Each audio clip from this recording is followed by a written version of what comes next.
Bonjour! Une vidéo pour rebondir sur une compétence qu'on a travaillée aujourd'hui avec des élèves qui avaient envie d'en faire un petit peu plus. Nous avons travaillé multiplié par 1,5. Alors déjà, on l'avait travaillé avec tout le monde en classe ce matin parce qu'il s'agissait d'adapter une recette de cuisine dans laquelle au départ on avait 6 œufs. Et moi je voulais faire la même recette, le même gâteau en tout cas, mais en plus gros, avec 9 œufs. Et j'ai demandé aux élèves comment on allait faire pour pouvoir réaliser le même gâteau, mais avec 9 œufs. Alors les élèves se sont rapidement rendus compte que pour passer de 6 à 9, il allait falloir ajouter 3, mais ils ne se sont pas arrêtés là. Ils ont observé que 3, c'est la moitié de 6. Autrement dit, en fait, 9, c'est 1 fois 6 plus 0,5 fois 6. Parce que c'est 1 fois 6 plus 1 demi de 6.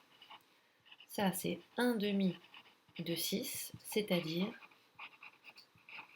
la moitié de 6. Ça, ils l'ont exprimé en général en disant qu'en fait, ils devaient prendre le nombre 2 plus la moitié de ce nombre. Ça, c'est important parce que d'abord, ça permet de faire le lien entre l'écriture décimale, 0,6, une écriture fractionnaire, 1 demi, ou bien 5 dixièmes.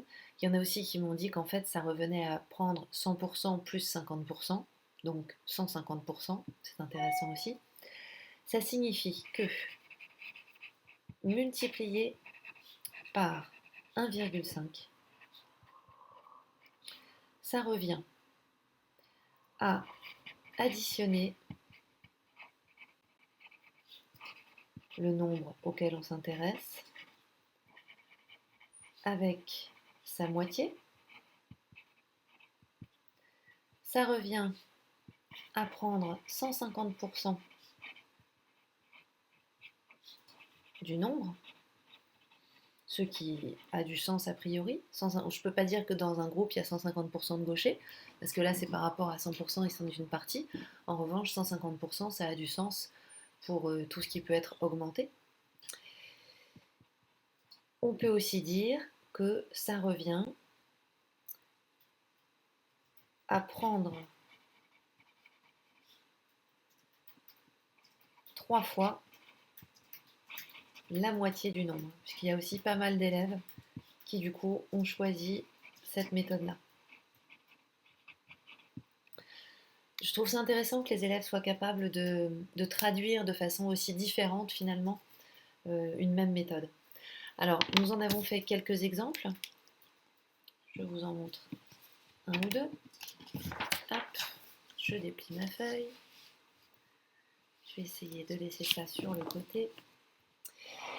Donc, par exemple, j'ai demandé aux élèves 1,5 fois 12.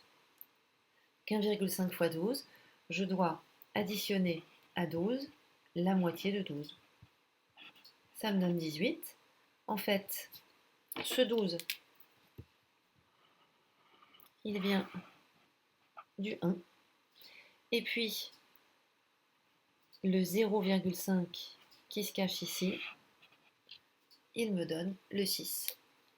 Un autre exemple, nous avons traité 25 fois 1,5 parce qu'une élève a demandé très rapidement mais qu'est-ce qui se passe si jamais le nombre qu'on multiplie par 1,5 n'a pas de moitié. Alors un nombre, il a toujours une moitié, simplement cette moitié peut évidemment ne pas être entière. Ici, 25 fois 1,5. Alors déjà, ce qui est intéressant, c'est que ça revient à 1,5 fois 25, puisque la multiplication est commutative. Je peux écrire les facteurs dans l'ordre que je veux. Ici, ça me donne donc 25 plus la moitié de 25. Alors la moitié de 25, comment faire? 25, c'est 24 plus 1. La moitié de 24, c'est 12. Et la moitié d'une unité, c'est 1 demi, ou 0,5, ou 5 dixièmes, comme vous voulez. Et ça me donne donc 37,5. Voilà, petite méthode pratique qui en fait est importante à mon avis parce qu'elle est en lien avec la numération les différentes représentations des nombres, les pourcentages, et puis la proportionnalité. Voilà, à bientôt!